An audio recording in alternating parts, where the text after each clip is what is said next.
Omslut ham med din kærlighed, Herre. Tak fordi du har lagt gode ting til rette for ham, for hans liv.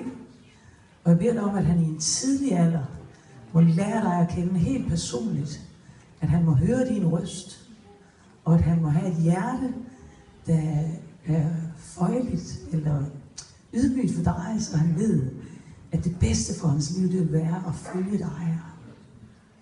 For jeg beder dig om, at du sætter et værn omkring hele familien, Herre Jesus. Du kender deres situation, du kender deres baggrund, du kender deres omstændigheder, Herre. Og far, jeg beder dig om, at det ord, som er blevet læst den her formiddag, alt formår jeg, at det må blive sandhed for den familie også, Herre.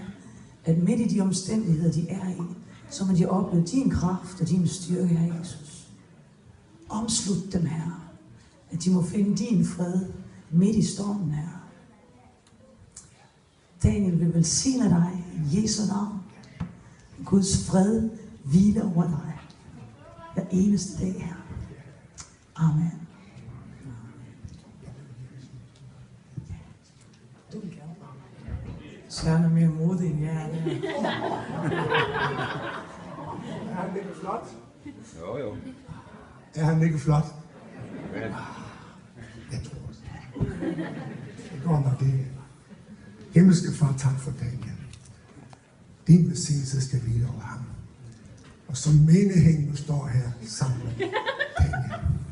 Så tak, Jesus, at vi alle sammen må være med her og række ud og velsigne. Så Daniel, du skal være velsignet her fra Guds hus, Faderens og Søndens og Helligåndens navn. Din familie skal være velsignet. Tak for, at du skal være med dem i Jesu navn. Amen. Amen. Og så